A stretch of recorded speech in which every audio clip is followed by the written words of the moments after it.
Polity में लाइए पूरे में से पूरे नंबर। एक वीडियो एक टॉपिक।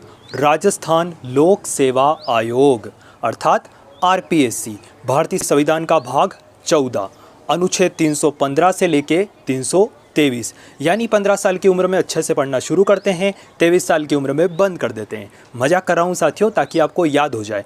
315 से 323, अनुच्छेद 315 से 323। अब देखते हैं महत्वपूर्ण फैक्ट इन अनुच्छेद के अंदर आरपीएससी से संबंधित क्या है।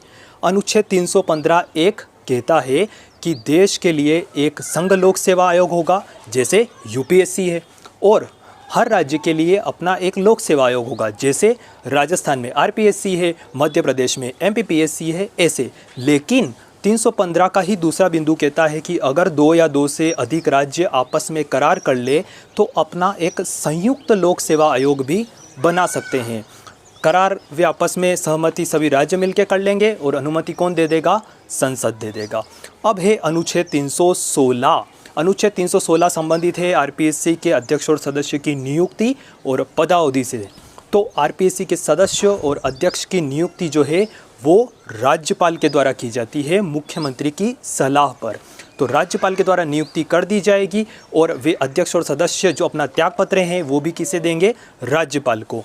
अब है पदावधि की बारी। तो अध्यक्ष और सदस्य जिस दिन अपना पद साथियों ग्रहण कर लेंगे उस दिन से 6 वर्ष या 62 वर्ष जो भी पहले हो अपना कार्यकाल समाप्त हो जाएगा उनका। यानी अगर वे अपने पद पर 6 वर्ष रहते हैं तो उसके बाद उनका कार्यकाल समाप्त हो जाएगा, या अगर किसी ने लेट ज्वाइन किया है और उनकी उम्र 62 वर्ष हो गई है तो उनका कार्यकाल समाप्त हो जाएगा। कैसे याद रखें? तो साथियों आपको पता है कि आरपीएससी सामान्यतः शिक्षक भर्तियों के लिए लोकप्रिय है, फर्स्ट ग्रेड और सेकंड ग्रेड। और शिक्षक सामान्यतः कब रिटायर्ड हो जाते हैं? लगभग आप सुनते हैं कि 60 वर्ष तक। तो अब अगर कोई आरपीएससी में काम करेगा तो उसको कुछ तो बेनिफिट होगा, तो 2 साल उनको ज़्यादा मिल जाएंगे, यानी 62 साल, 60 नहीं 62, 6 वर्ष या 62 वर्ष जो भी पहले हो। ये मैंने आपको बस याद करने के लिए बताया है ताकि आपके दिमाग में थोड़ा सा क्लिक हो जाए और आपको लंबे समय तक याद रहे। तो पदावधि है 6 वर्ष या 62 वर्ष जो भी पहले हो, और नियुक्ति राज्यपाल के द्वारा की जाएगी, और वे जो अधिकारी जो सदस्य और अध्यक्ष है वो अपना त्यागपत्र भी राज्यपाल को देंगे। अच्छा, कितने अध्यक्ष और सदस्य कितने होते हैं? तो आप याद रख लीजिएगा कि आरपीएससी में लोग काम कैसे करते हैं? मिल के करते हैं, एक साथ करते हैं। एक साथ यानी एक अध्यक्ष 7 सदस्य एक साथ काम करेंगे, एक अध्यक्ष 7 सदस्य। अब चलते हैं आगे। अनुच्छेद 317 और अनुच्छेद 317 संबंधित है आरपीएससी के अध्यक्ष और सदस्य की बर्खास्तगी से संबंधित। तो इन्हें तभी पद से हटाया जा सकता है जब कोई कदाचार साबित हो जाए, या ये अपने आप को दिवालिया घोषित कर दे, या ये दिवालिया हो जाए। लेकिन पद से ये बात इंटरेस्टिंग है कि राज्यपाल इन्हें नहीं हटाएगा, इन्हें पद से भारत के राष्ट्रपति के द्वारा हटाया जाएगा।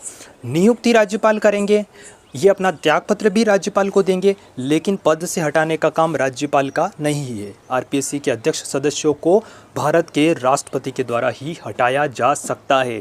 हाँ, राज्यपाल जी जो है वो कुछ समय के लिए अध्यक्ष सदस्यों को निलंबित जरूर कर सकते हैं। तो अनुच्छेद 315 हो गया, 316 हो गया, 317 हो गया। 18 इतना खैर महत्वपूर्ण नहीं है, सेवा शर्तों से संबंधित है जो आप बखूबी जानते होंगे।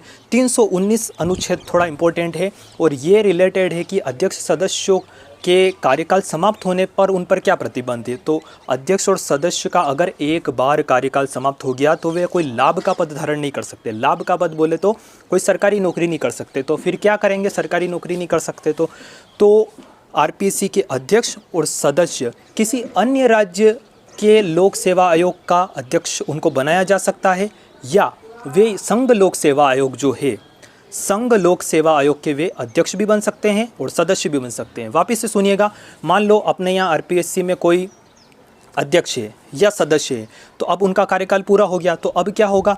अब वो चाहे तो एमपीपीएससी का अध्यक्ष बन सकते हैं, चाहे तो यूपीपीएससी का अध्यक्ष बन सकते हैं, यानी किसी अन्य राज्य के लोक सेवा आयोग का वे अध्यक्ष बन सकते हैं। लेकिन जो यूपीएससी है, भारत का संघ लोक सेवा आयोग, उसका अध्यक्ष भी बन सकते हैं और सदस्य भी बन सकते हैं। ये था अनुच्छेद 319।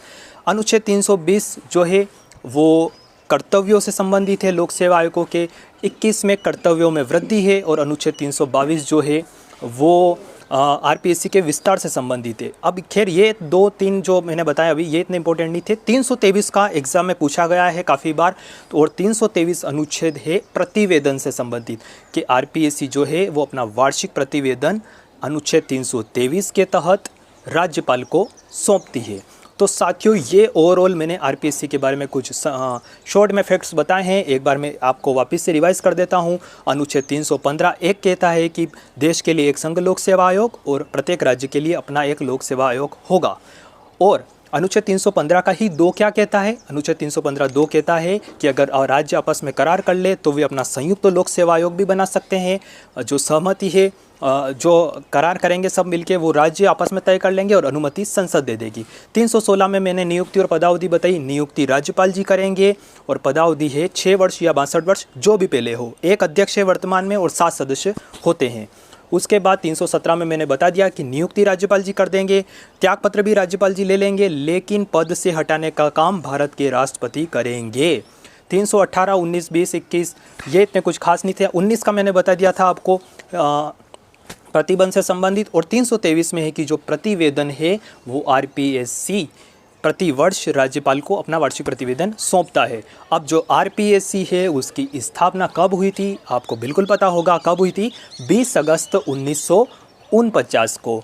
और आरपीएससी का जब स्थापना हुई थी तो मुख्यालय कहाँ था? जयपुर। लेकिन सत्यनारायण राव समिति की सिफारिश पे 1956 में मुख्यालय कहाँ स्थानांतरित कर दिया? अजमेर। और अभी भी मुख्यालय कहाँ है? अजमेर ही है। पहले इसके अध्यक्ष थे एस.के. घोष। अब आप बताना कि अभी आरपीएससी जो है उसमें अध्यक्ष कौन है या नहीं है। और आपको उम्मीद करता हूं कि मैंने जो बताया है उसमें से आपके लाइफ में कोई ना कोई तो वैल्यू ऐड हुई होगी। और काफ़ी सारे फैक्ट इस वीडियो के माध्यम से आपने सुने होंगे और उम्मीद करता हूं कि आपको वो फैक्ट याद भी हो गए होंगे। जैसे अपने जो अध्यक्ष सदस्य वाला है कि एक अध्यक्ष होते हैं और 7 सदस्य होते हैं। उम्र बता दी मैंने जैसे 6-62 वाला। तो ये फैक्ट आप याद रखिएगा, काफ़ी बार एग्ज़ाम में आते रहते हैं। और अगर आपको थोड़ा सा भी फ़ायदा हुआ है तो ये वीडियो अपने मित्रों के साथ, अपने साथियों के साथ जो देश में, राज्य में प्रतियोगी परीक्षा की तैयारी कर रहे हैं उन्हें कृपया शेयर कर दीजिएगा। और मैं आदित्य जैन अब आपसे विदा लेता हूँ। तब तक के साथ खम्मा घणी, जय हिंद, जय भारत, वंदे मातरम, बाय बाय।